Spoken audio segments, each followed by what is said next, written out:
O ar na secção do Tribunal de Comarca de Lisboa estava denso, carregado com o cheiro a perfume caro e a arrogância desmedida. João Sterling, com o seu fato de 3.000 euros, e Sophia Blair, pendurada ao seu braço, riam baixinho, como se já tivessem a vitória na mão. Preocupava-o zero, zero mesmo, o que viesse a seguir. Uma mera formalidade, pensavam eles. Mas eles tinham se esquecido de uma coisa. Uma mãe a proteger os seus filhos é a força mais perigosa na face da terra. As portas de carvalho maciço do tribunal, que davam para a sala 4, rangeram, não se abriram, foram empurradas, com uma força que pedia atenção. O barulho ecoou, tipo um tiro no silêncio. Cada cabeça na sala virou-se.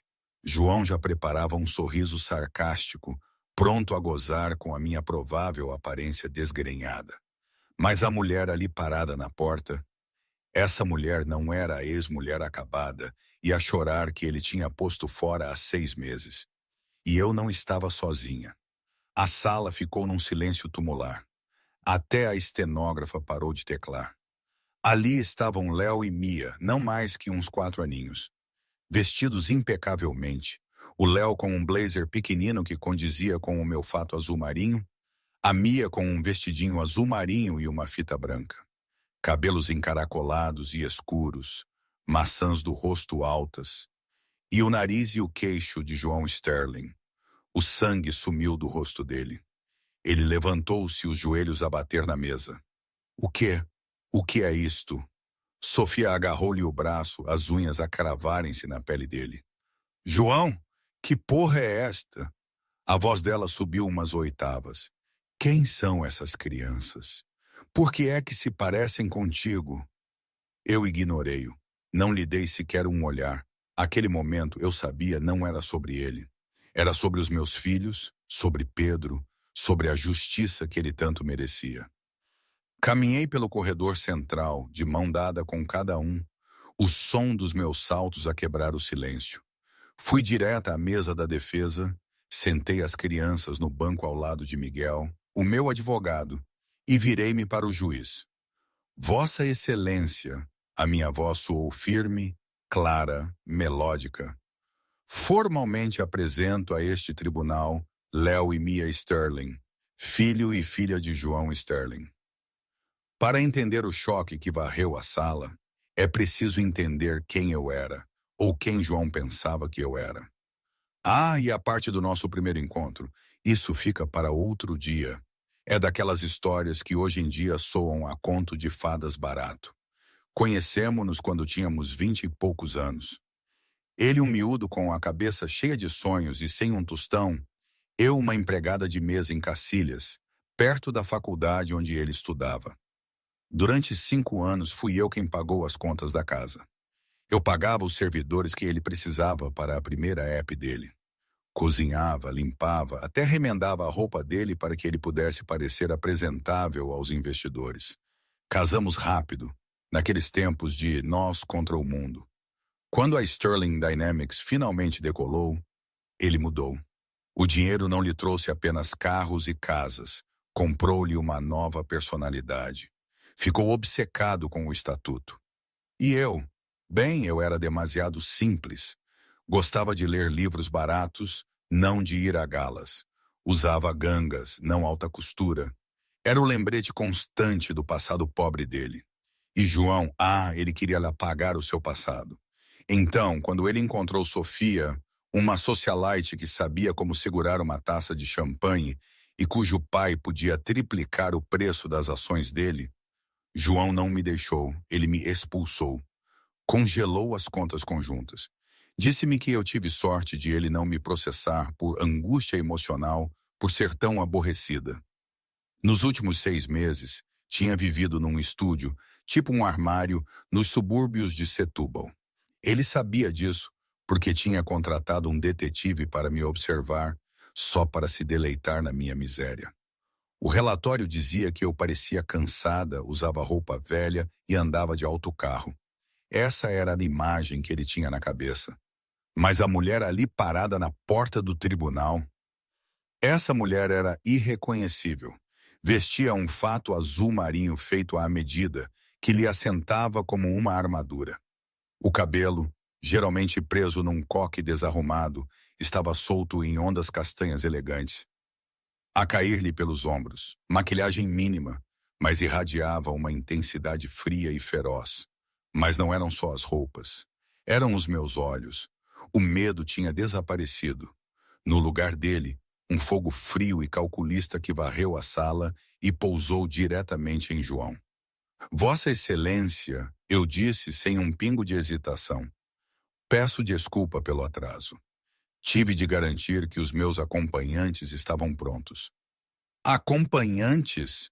O juiz doutor Tiago Torres, uma figura temível na comunidade jurídica, conhecido pela tolerância zero a teatralidades e pela estranha capacidade de cheirar uma mentira, ergueu uma sobrancelha. Senhora Anna Sterling, está ciente de que isto é uma audiência de divórcio, não um baile de debutantes? Estou ciente, doutor juiz, respondi, entrando de vez na sala. Mas estes não são apenas acompanhantes, são provas. Os dias que antecederam a audiência, eu mal dormia. Lembrava-me da minha mãe, lá em Aveiro, sempre a dizer que o que vem fácil, vai fácil. E aqui estava eu, prestes a lutar por um império que nunca quis, mas que era o futuro dos meus filhos. Lembrei-me também de Pedro, do riso fácil dele quando comíamos bacalhau em minha casa, falando sobre códigos e como queria que a tecnologia mudasse o mundo, não o destruísse. Ele era tão diferente de João. Uma noite encontrei uma das t-shirts velhas dele, que eu guardava. Cheirava a café e a um leve aroma de floresta, cheiro que me lembrava segurança e promessas que João nunca cumpriu. Aquele cheiro me deu a força para não ceder. Isto é uma tática de emboscada. Não há filhos neste casamento. O Sr. Sterling declarou repetidamente, sob juramento, que o casamento era sem filhos. O advogado de João, Armando Dias, esgoelou-se, embora soasse inseguro. O juiz Torres olhou para João, os olhos tipo lasers. Sr. Sterling, isto é verdade? Perjurou sobre a existência de dependentes? João gaguejava sem ar. Eu não sabia. Ela nunca me disse. Estivemos separados há 6 meses. Mas espera, ele fez as contas na cabeça.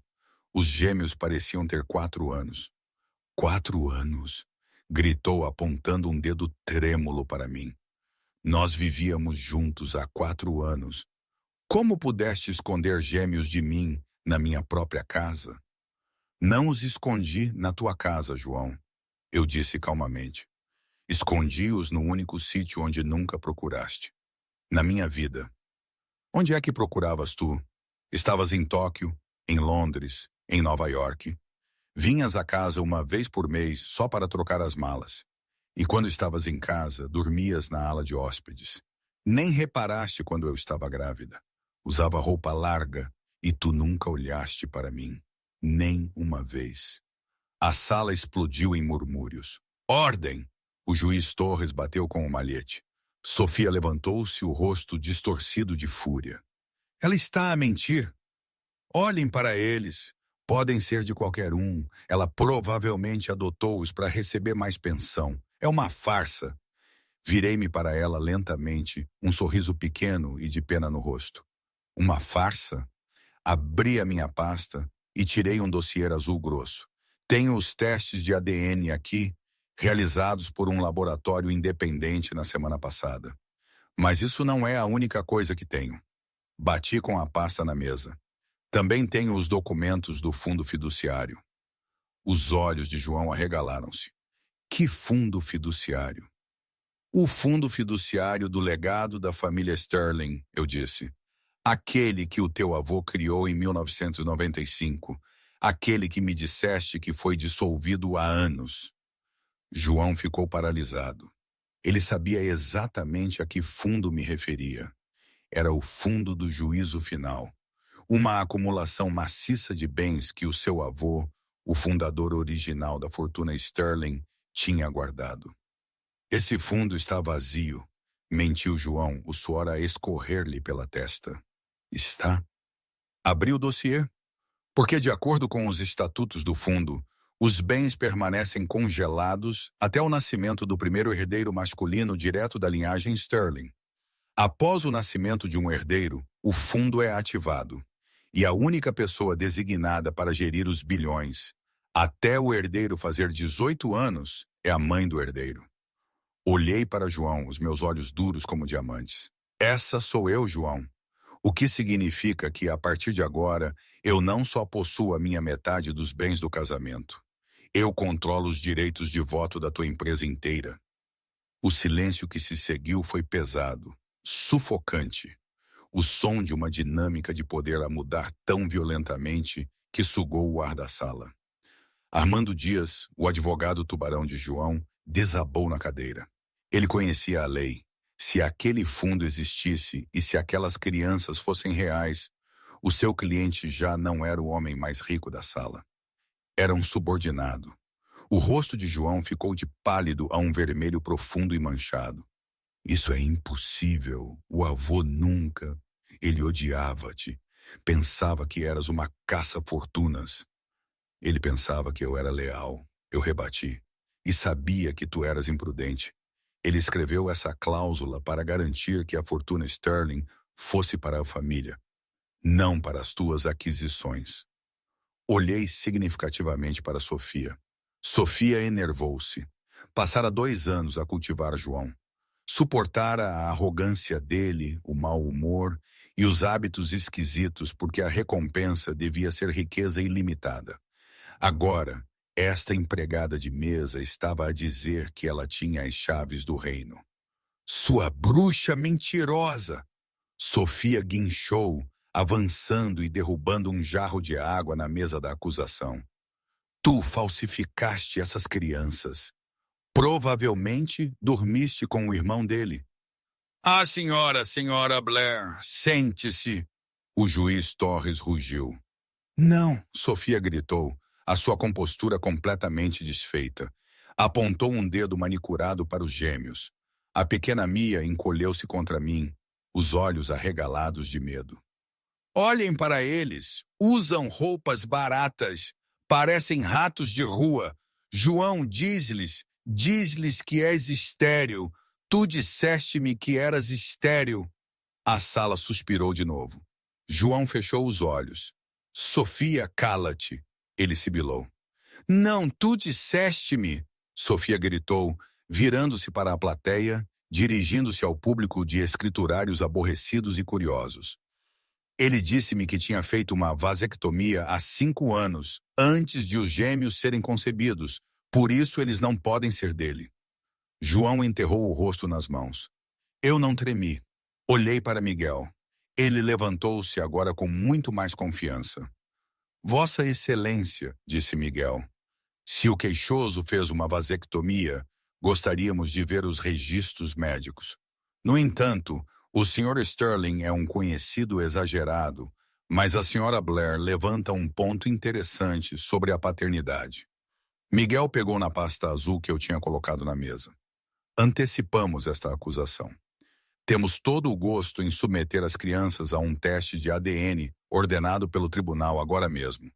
Mas também pedimos mais uma coisa. E o que é isso, senhor advogado Ribeiro? Perguntou o juiz Torres. Pedimos um teste de ADN para o senhor Sterling também, disse Miguel, a voz baixando para um sussurro perigoso. Não para provar que ele é o pai, mas para provar que ele não é quem ele diz ser. O meu cliente tem razões para acreditar que o homem que aqui se apresenta como João Sterling, alegando ser o CEO da Sterling Dynamics, tem cometido fraude de identidade nos últimos 3 anos.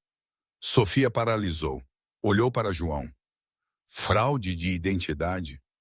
Isto é uma loucura, João gritou, batendo com o punho na mesa. Eu sou João Sterling. Eu construí esta empresa. Construíste, eu falei suavemente, ou roubaste o código ao teu parceiro Pedro antes de ele morrer naquele acidente há 3 anos. E escondeste o facto de que Pedro era, na verdade, o teu meio-irmão, o verdadeiro herdeiro? As reviravoltas estavam a acumular-se tão depressa que a estenógrafa teve de parar e sacudir as mãos. Isto é absurdo! Armando Dias gritou. Vossa Excelência, isto é um circo. Peço um recesso. Negado, o juiz Torres disse, a voz fria como gelo. Inclinou-se olhando atentamente para os gêmeos. Fixou o pequeno Léo.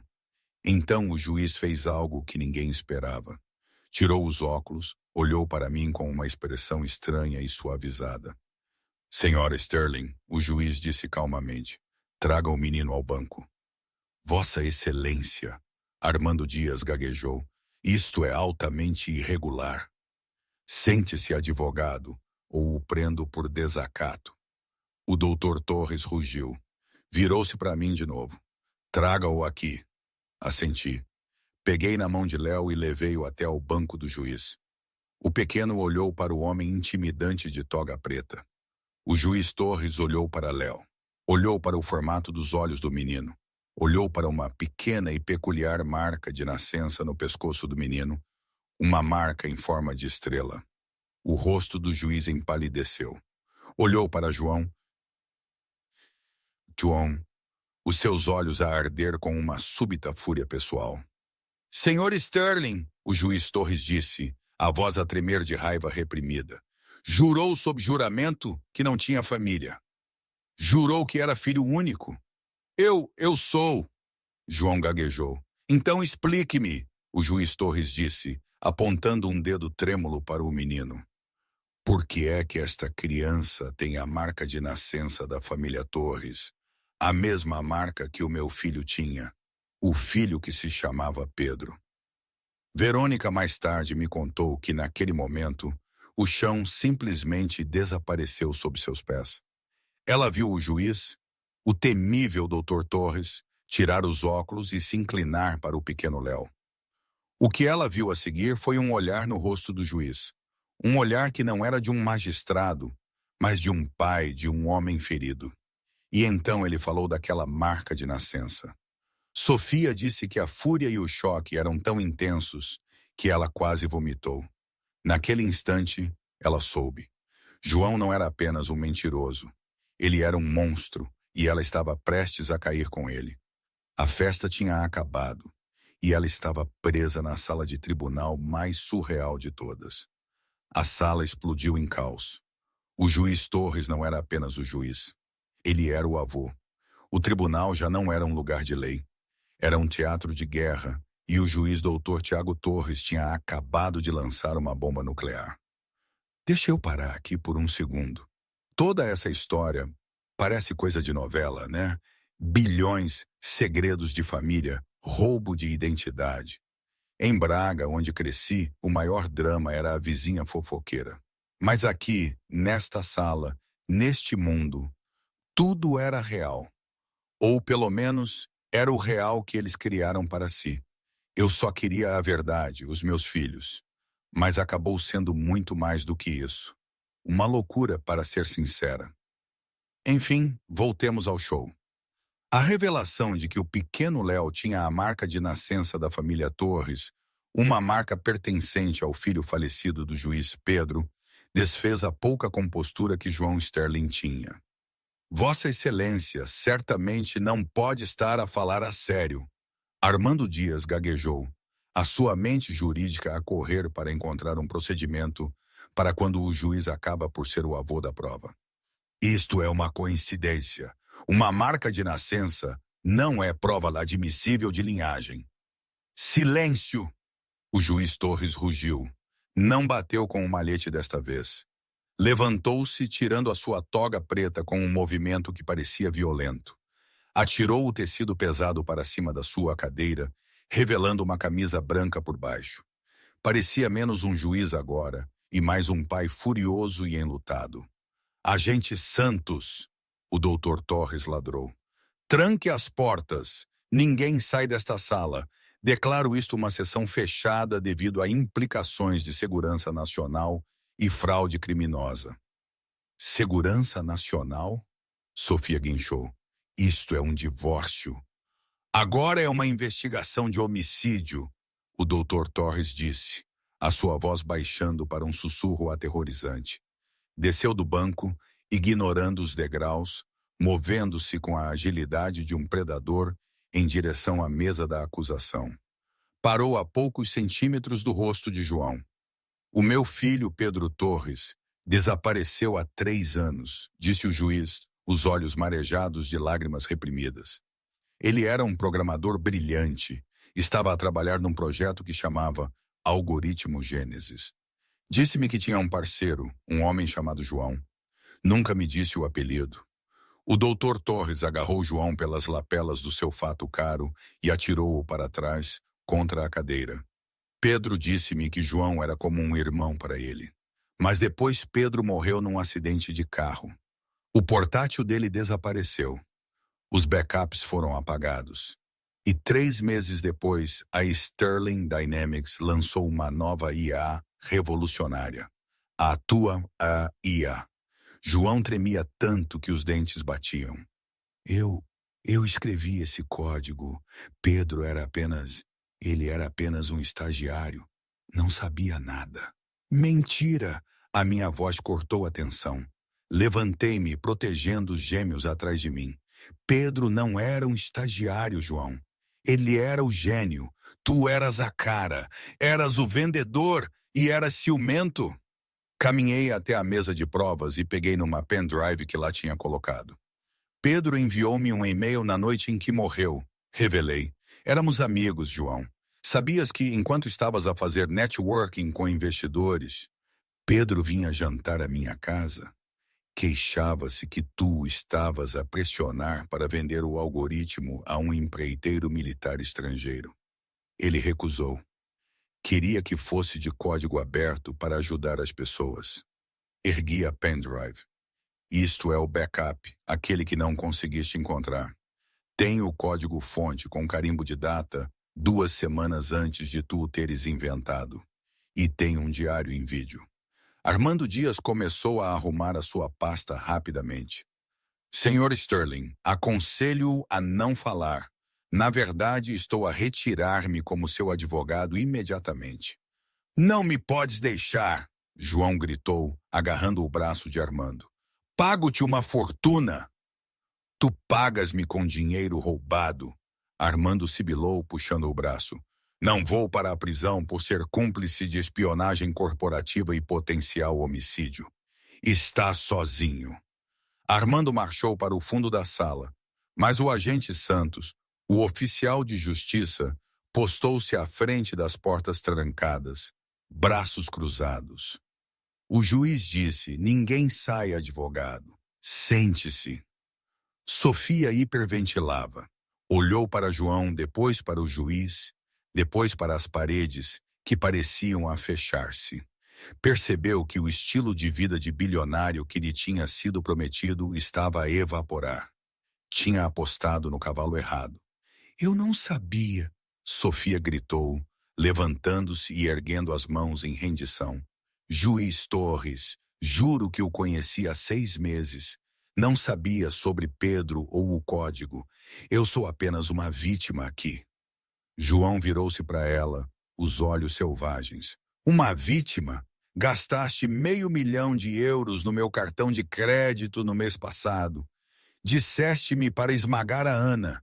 Disseste-me para garantir que os miúdos, se houvesse algum, não recebessem nada. Fui enganada. Sofia chorou, lágrimas de crocodilo a escorrer-lhe pelo rosto. Olhou para mim. Ana, querida, tu sabes como os homens são. Ele manipulou-me. Devíamos unir-nos, mulheres a apoiar mulheres, não é? Eu ri. Foi um som frio, seco. Mulheres a apoiar mulheres? Perguntei, aproximando-me dela. É isso que estavas a fazer quando me enviaste aquelas mensagens, a gozar com a minha roupa, a dizer-me para despachar a morrer para te mudares para a casa principal? Sofia empalideceu. Eu estava estressada. E estás a apoiar mulheres ao esconder o teu próprio segredo? Perguntei. Olhei para Miguel. Miguel, mostra a prova C. Miguel tirou uma única folha de papel da sua pasta surrada e deslizou-a pela mesa em direção a Sofia. Ela olhou para o papel. Os olhos dela arregalaram-se. É isso mesmo, eu disse. Eu também tenho um detetive privado, Sofia. E, ao contrário do de João, o meu é realmente competente. Sofia olhou para o documento. Era uma certidão de nascimento, não dos meus gêmeos, mas de uma criança nascida há 5 anos no Funchal. Tens uma filha, Sofia, eu disse suavemente. O nome dela é Margarida. Ela vive com a tua mãe num parque de caravanas no Alentejo. Não a vês há 2 anos. Envias-lhes 500 euros por mês, dinheiro para acalar, enquanto usa sapatos que custam 2.000 euros. A sala ficou em silêncio de novo. A imagem da socialite glamourosa desmoronou-se, revelando uma mulher desesperada e egoísta que tinha abandonado a própria filha para perseguir um bilionário. Eu fiz isso por ela, Sofia soluçou, embora a sua encenação estivesse a perder a plateia. Estavas a tentar garantir um futuro destruindo o meu? Eu retruquei. Não, tu és uma parasita, Sofia, e estás acabada. João, percebendo que estava rodeado de inimigos, decidiu jogar a sua última e desesperada carta. Levantou-se, ajeitando o casaco, tentando invocar a arrogância do CEO, que fingia ser. Chega, Toa, João gritou. Isto é tudo boatos, uma pendrive, uma marca de nascença. É tudo circunstancial. Não podem provar que roubei nada. A empresa é minha. As patentes estão no meu nome. E quanto a estas crianças? Ele olhou para Léo e Mia com desgosto não disfarçado. Exijo um teste de paternidade, um verdadeiro, não um conduzido pelo laboratório independente dela. Quero um médico nomeado pelo tribunal, agora mesmo. Se esses miúdos forem meus, eu pago a pensão, mas nunca te darei a empresa. O fundo fiduciário exige um herdeiro legítimo. Se eu provar que cometeste adultério, o fundo é nulo.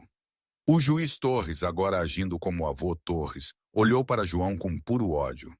Podemos arranjar um teste de ADN, mas não precisamos esperar por um médico. O Dr. Torres voltou ao seu banco e apertou um botão do seu intercomunicador. Escriturário, traga o Dr. Afonso. Ele tem estado à minha espera nas minhas instalações.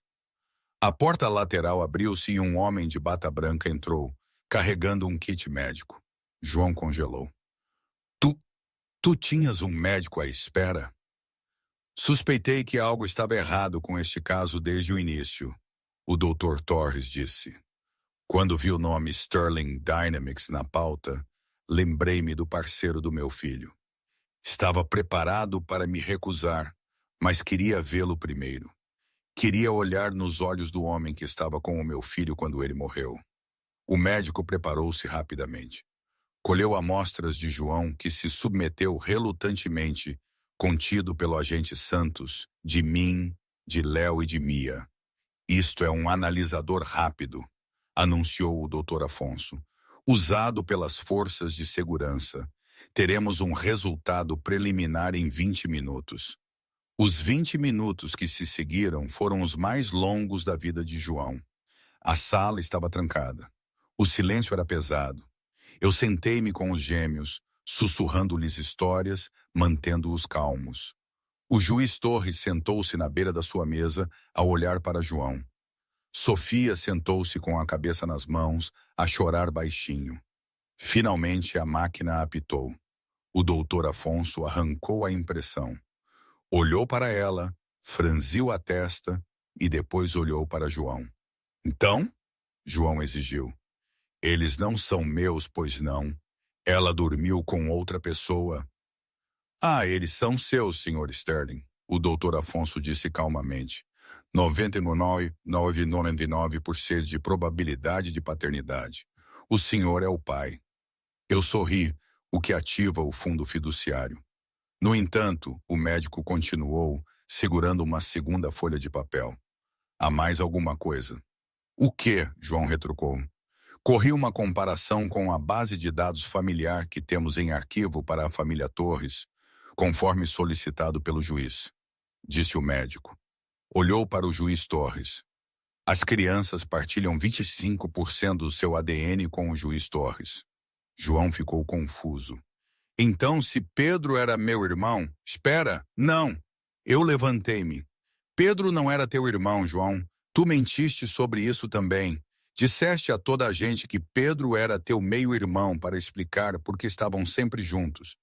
Para explicar por que tinhas acesso à família dele. Virei-me para a sala.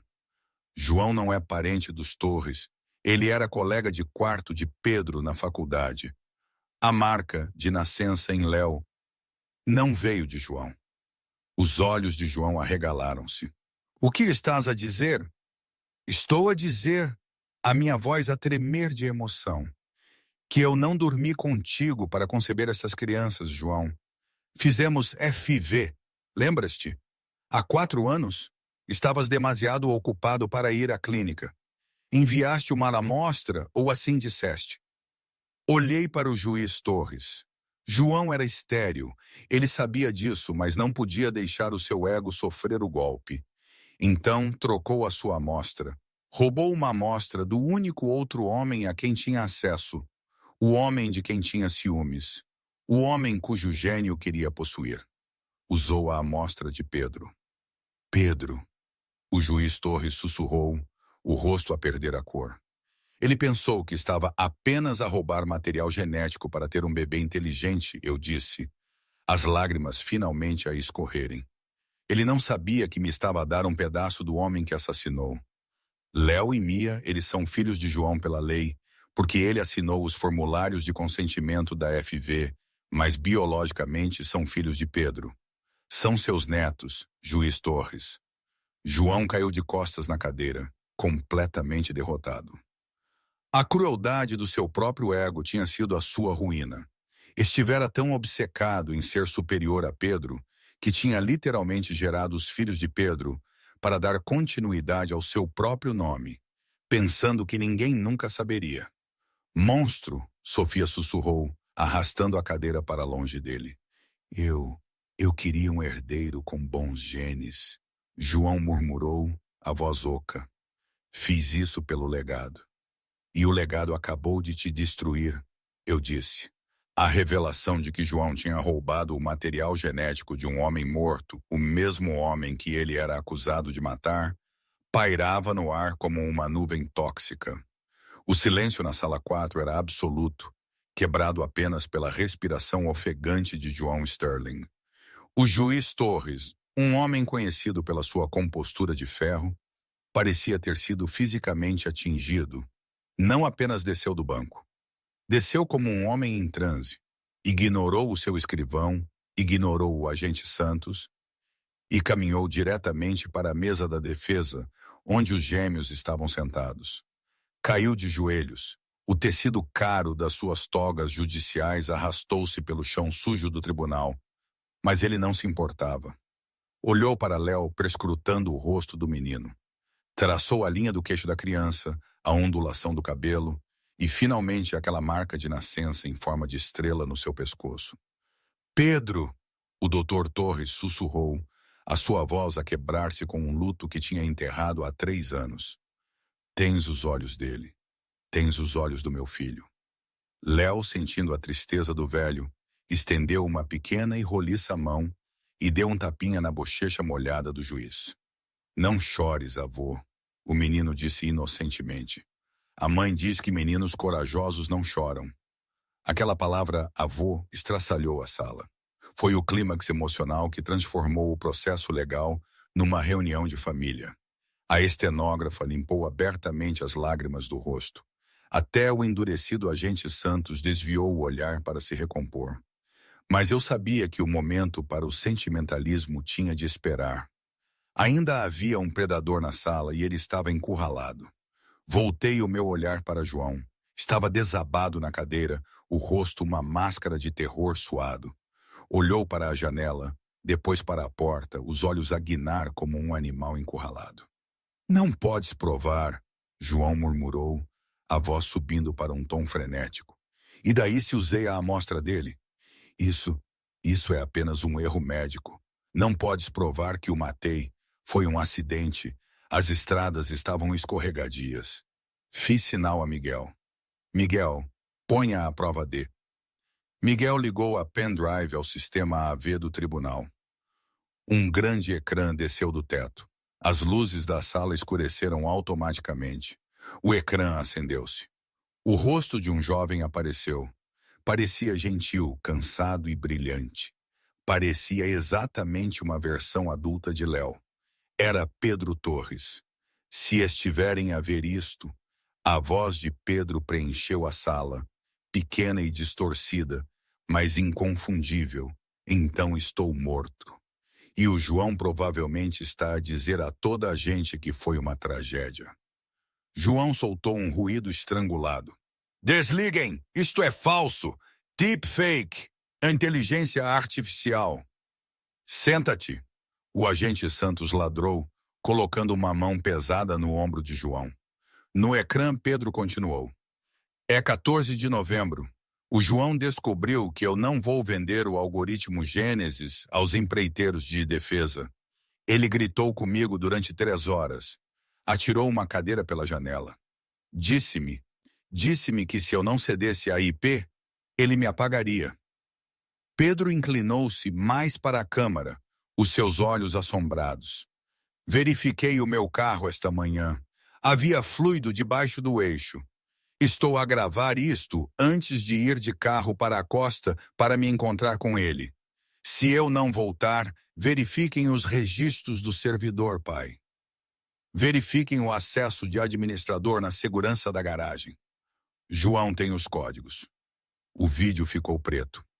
O silêncio que se seguiu foi mais pesado do que antes. Era o silêncio de um túmulo. O juiz Torres levantou-se. Já não estava a chorar.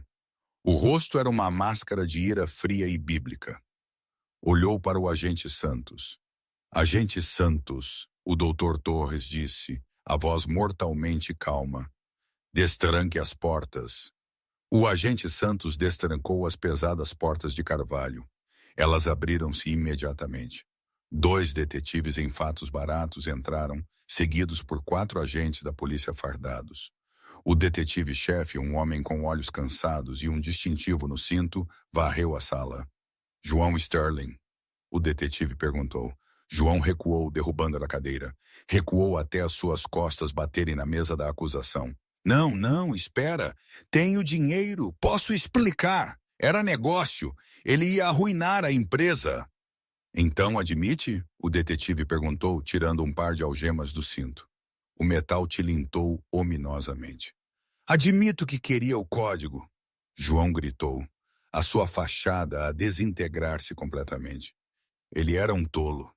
Queria dá-lo de graça. Eu salvei a empresa. Eu construí este império. Não podem tocar-me. Sabem quem eu sou? Sim, o detetive disse, virando João e atirando-o de cara na mesa. É um assassino, João Sterling. Está preso pelo homicídio de 1º grau de Pedro Torres, espionagem corporativa e fraude. Enquanto as algemas apertavam os pulsos de João. Clique, clique, clique. Sophia Blair soltou um grito de horror. Assassino! Ela engasgou-se, afastando-se dele enquanto os agentes o levantavam. Dormia ao lado de um assassino. João olhou para ela, os olhos selvagens. Sophia, liga para o meu banqueiro. Transfere os fundos offshore. Arranja-me a melhor equipa de defesa do país. Sophia olhou para ele com puro nojo.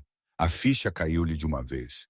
Não haveria galas, não haveria iates, não haveria bilhões. Haveria apenas um julgamento por homicídio e vergonha. Eu não te conheço. Ela cuspiu, limpando as mãos no vestido como se estivesse suja. Nem te atrevas a falar comigo. João foi arrastado para o corredor central. Ao passar por mim, fincou os calcanhares, parando os agentes por um breve segundo. Ana! Ele implorou, as lágrimas a escorrerem-lhe pelo rosto. Por favor, pensa na empresa. Se eu for para a prisão, as ações caem, a administração vai entrar em pânico. Tudo o que construí vai virar pó. Serás a rainha de um cemitério. Ajuda-me e dou-te metade. Dou-te o que quiseres. Eu avancei. Estava impecável no meu fato azul marinho. Um contraste gritante com um homem suado e desgrenhado algemado. Aproximei-me, a minha voz suave, mas amplificada pela acústica da sala. Tu ainda não percebes, João, eu disse. Tu não construíste o império. Tu roubaste os tijolos. E quanto à empresa a cair? Não vai. Os acionistas vão fugir, João sibilou. Não, não vão, respondi, a minha voz a soar para a estenógrafa registrar. Porque como fiduciária do fundo do legado Sterling, que agora está ativo graças ao meu filho, estou a exercer o meu voto maioritário agora mesmo. Virei-me para a galeria, dirigindo-me aos advogados, aos escrivães e à audiência invisível do futuro. Estou a remover imediatamente João Sterling do Conselho de Administração e a despedi-lo como CEO por justa causa, especificamente por turpitude moral grosseira e atividade criminosa. João amoleceu no aperto do agente. Não podes! Acabei de o fazer, eu sorri. E para estabilizar o mercado, nomeio imediatamente um novo CEO interino. Quem? João zombou, desesperado para me diminuir uma última vez. Tu és uma empregada de mesa. Não sabes como gerir uma gigante de tecnologia? Não, eu disse. Nomeie o homem que escreveu o código original, ou melhor, a sua propriedade. Apontei para o ecrã onde o rosto de Pedro tinha estado. Estou a libertar o algoritmo Gênesis como software de código aberto para o mundo. Estamos a transformar a Sterling Dynamics num instituto de investigação médica sem fins lucrativos. Não vamos mais construir armas para o melhor licitante, João. Vamos curar o cancro que matou a tua mãe. O rosto de João ficou branco. A menção da sua mãe, a única pessoa que ele realmente tinha amado e cuja morte tinha iniciado a sua ganância, atingiu-o mais do que as algemas. Estás a queimar bilhões. Ele sussurrou horrorizado. Estou a comprar redenção, respondi. Tirem-no daqui. Os agentes arrastaram-no para fora. João Sterling, o homem que queria ser um deus, foi levado, gritando como uma criança, os seus gritos ecoando no corredor até as pesadas portas se fecharem. O silêncio voltou, mas desta vez era pacífico. Armando Dias, o advogado tubarão de João, levantou-se lentamente.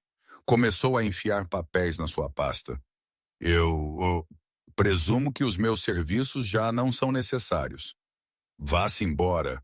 O juiz Torres retumbou de onde estava com os gêmeos, antes que o desqualifique por incompetência e seja investigado por responsabilidade de cúmplice. Armando quase correu para fora da sala. Isso deixou Sofia. Ela ficou sozinha à mesa da acusação, agarrada à sua mala de designer. O rosto manchado de rímel.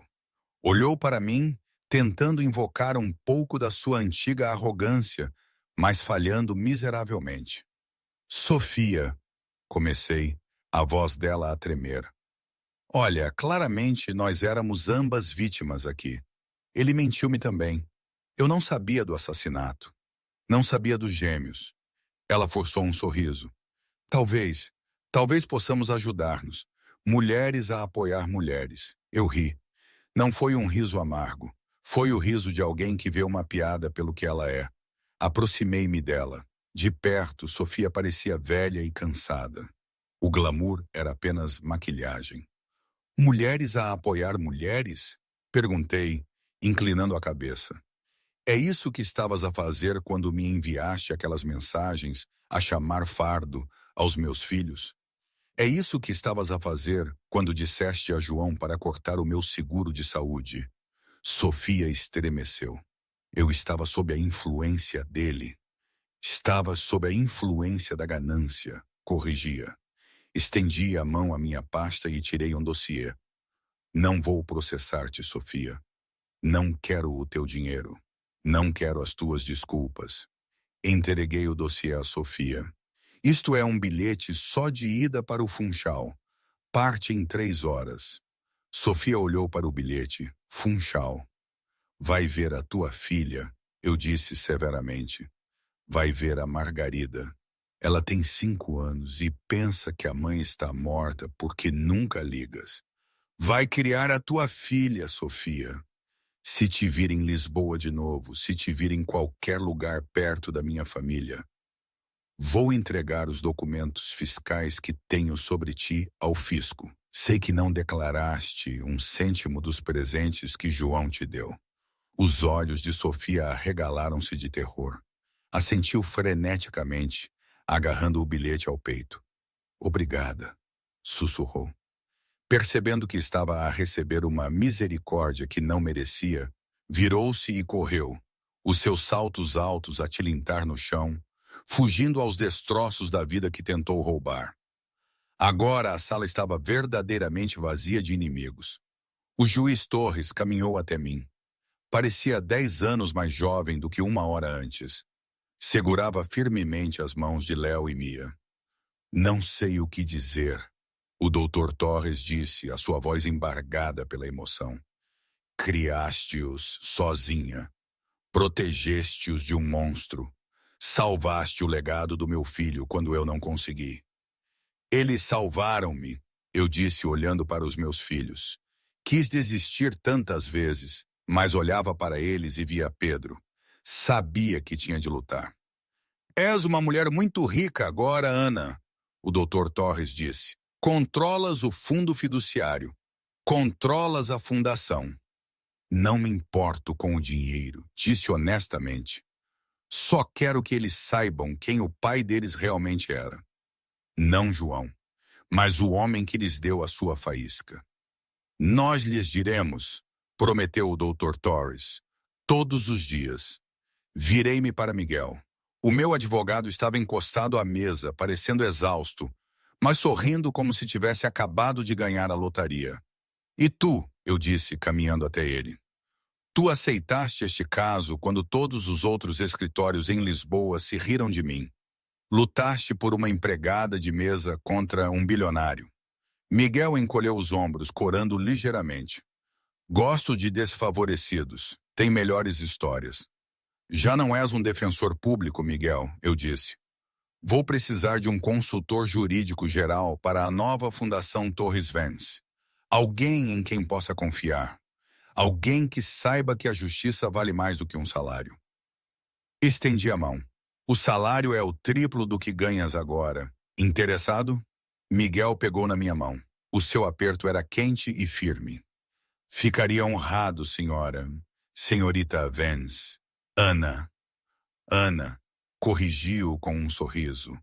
Apenas Ana. Respirei fundo, olhando para a sala do tribunal uma última vez. Foi onde o meu casamento terminou, mas foi onde a minha vida realmente começou.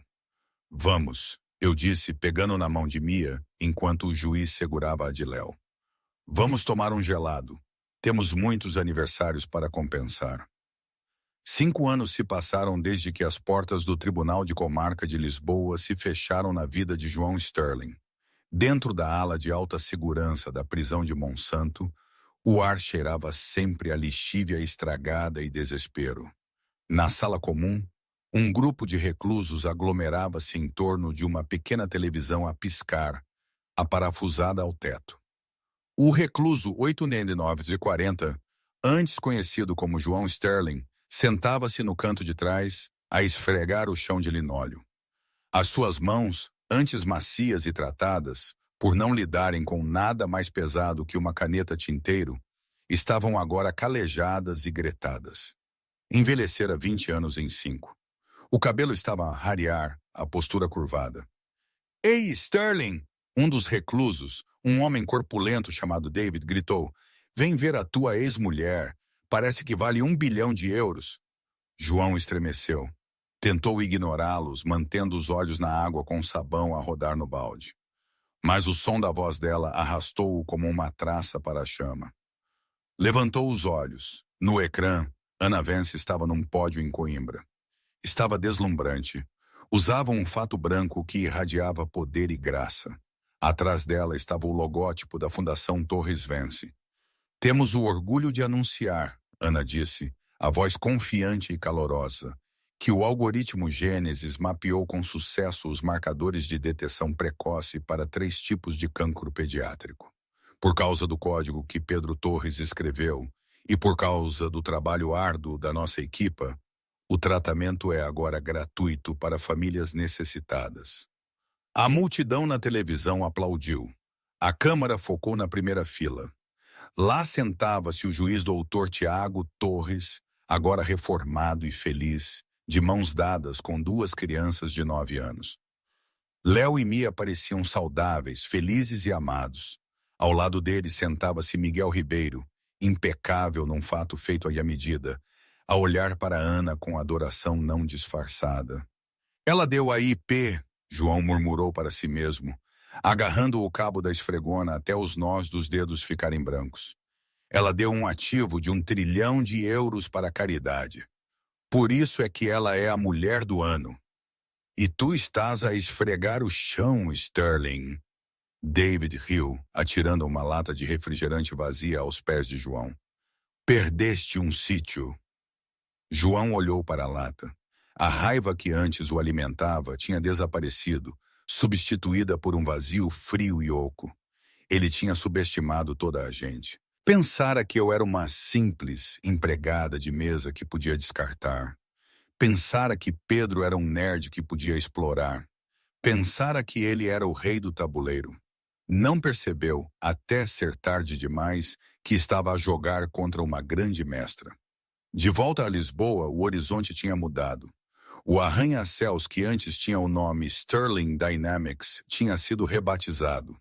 Era agora o Centro de Inovação Hélice. Sentei-me no escritório, que antes era de João. Tinha-o remodelado completamente. O vidro frio e o cromado desapareceram, substituídos por prateleiras de madeira quente cheias de livros de verdade e desenhos emoldurados de Léo e Mia.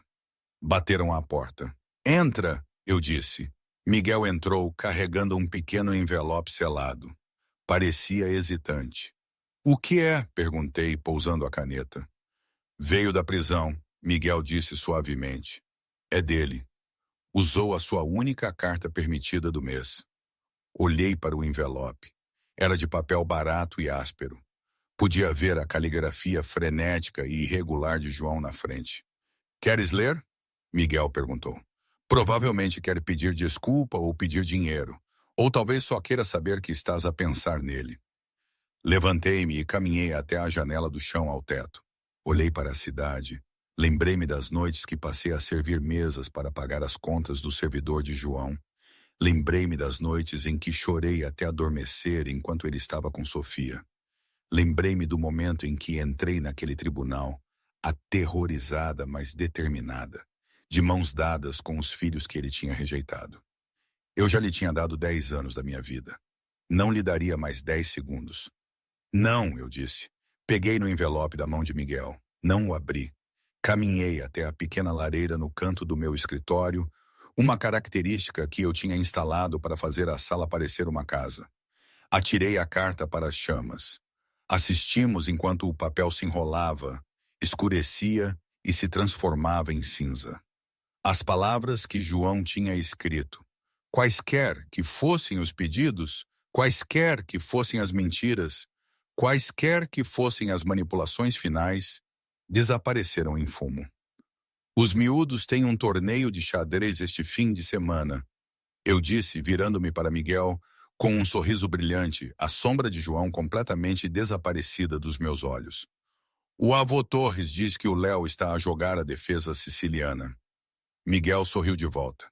Ele puxa a mãe. Ela sabe como jogar a longo prazo. Nunca estive a jogar um jogo, Miguel.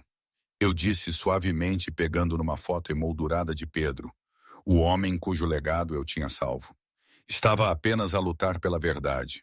E a verdade sempre vence, mais cedo ou mais tarde. Agarrei o meu casaco. Vamos tomar um gelado. Prometi aos gêmeos. E hoje, hoje eu sento no que já foi o império de João. Mas agora é algo que Pedro teria sonhado. Dinheiro? Tenho muito. Poder? Sim. Mas a felicidade não é uma linha reta, é? Há dias em que a dor ainda aperta, Dias em que sinto falta do Pedro de um jeito que não consigo explicar. Mas aí olho para Léo e Mia e vejo a força do Pedro neles, a bondade. E sei que no fundo a luta valeu a pena. Não para ser heroína, mas para ser mãe. E isso, por si só, já é a maior